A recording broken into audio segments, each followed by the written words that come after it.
Salut à tous, c'est Minou, j'espère que vous allez tous très bien. Aujourd'hui, une nouvelle vidéo, tout simplement, je vais réagir à la liste du Maroc. Voilà, récemment, Walid Regragui, il a récemment lâché sa liste pour les prochains matchs amicaux qui opposeront au Cap-Vert et à l'Afrique du Sud. Donc voilà, le Maroc jouera en juin quelques matchs amicaux, 2 matchs amicaux en particulier.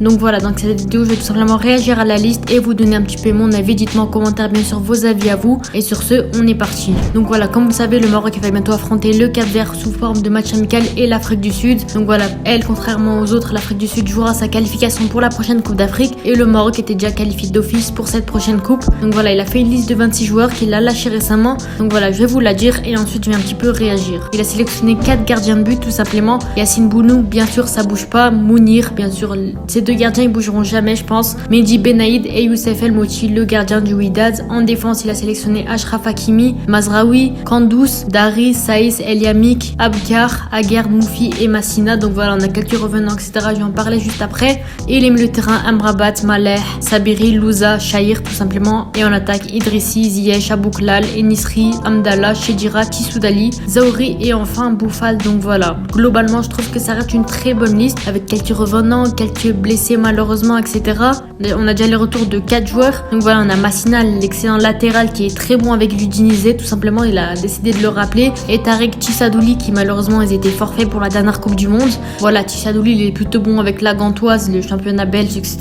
Mais globalement, c'est assez compliqué avec le club. Mais globalement, avec le Maroc, il a fait quelques entrées pas mal. Donc voilà, j'ai hâte de le revoir sur le terrain. On l'a pas énormément vu. Donc j'aimerais bien voir ce qu'il va donner. Idrissi, qui est très bon avec Feyenoord, tout simplement. Voilà. Et pour moi, il mérite sa place. Il est assez bon offensivement. Et Youssef Maleh, qui joue beaucoup avec les Tchés. Il est vraiment pas mal du tout. Donc voilà, on a aussi une liste avec quelques absents, malheureusement. On a 2 joueurs, très jeunes joueurs, qui sont malheureusement absents. Et vous en êtes sûrement douté. Abdé et El Khanous, simplement, ils ont été laissés pour la prochaine CAN U23 en 2023 qui se déroulera justement au Maroc en juin. Donc voilà, c'est vrai que la CAN U23 c'est beaucoup plus important que quelques matchs amicaux. En plus, ils sont déjà imposés avec le Maroc, ils sont déjà très bons, on les connaît. Donc voilà, c'est mieux de les laisser pour la CAN U23 tout simplement. Et il y a Achatala qui a pas été sélectionné malheureusement, qui est pas vraiment bon avec le Wydad en plus. Avec le Maroc à la dernière Coupe du Monde, c'était assez compliqué. Voilà, il a pas été appelé. Et bien sûr, Ounahi qui est blessé. Donc voilà, il a pas été appelé du tout, c'est normal ça aussi. Et on a, contrairement à eux, 3 joueurs qui font pour leur première fois leur première sélection avec le Maroc. J'espère qu'ils auront droit à un petit peu de temps de jeu. On a Youssef El Mouti tout simplement. Et justement, c'est le seul joueur local qui a été appelé dans cette liste. Tout simplement, le gardien du Wydad qui est très impressionnant et qui est très bon, qui va jouer la prochaine finale de Ligue des Champions d'Afrique tout simplement. Donc voilà, il est très impressionnant avec le Wydad. Ça va être le 4e gardien de la liste. Et pour moi, il mérite amplement d'être appelé. Ismaël Kandous tout simplement, qui joue avec les U23 du Maroc. Il a directement été appelé après quelques contacts, etc. Il est très bon avec l'Union Gilloise et pour moi, il mérite amplement. Il est allé jusqu'en quart de finale d'Europa League. Il est vraiment bon aussi. Et on a Fahad Moufid seulement qui a joué avec les jeunes catégories. Il n'a pas vraiment joué beaucoup avec le Maroc, etc. Donc voilà, pour moi, il mérite amplement sa place. Il a joué avec les jeunes catégories. Il joue avec Portimonense au championnat portugais. Pour moi, il mérite sa place, c'est normal. Et on a une liste, bien sûr, sans Brahim Diaz qui n'a pas encore eu son accord pour jouer avec le Maroc, tout simplement. La Walid Regragui, il est sur le dossier encore pour pourquoi pas lui faire changer d'avis pour qu'il joue avec le Maroc. Et on a aussi pas beaucoup de joueurs locaux. Je sais pas si vous avez le remarqué, on avait que le gardien de but, tout simplement. El Mouti, donc voilà. C'est pour les laisser avec leur club pour finir la saison parce que là, le championnat, il est encore à fond. Le Botalal, il est encore à fond. Et pour Walid Regragui, c'est normal, ça reste que des matchs amicaux, de laisser les clubs se donner à fond, tout simplement. Et pourquoi pas une prochaine fois sélectionner les joueurs. Et pour moi, il a sélectionné Amdallah et Chedira pour leur laisser une dernière chance parce que c'était très compliqué pour eux durant la dernière Coupe du Monde. Malheureusement, j'ai l'impression qu'ils n'ont pas vraiment le niveau du Maroc vu tous les joueurs qui sont en ce moment. Les binationaux qui changent d'avis, les nouveaux joueurs qui s'expriment, les jeunes joueurs justement, les pépites prometteuses, voilà, Maé, etc.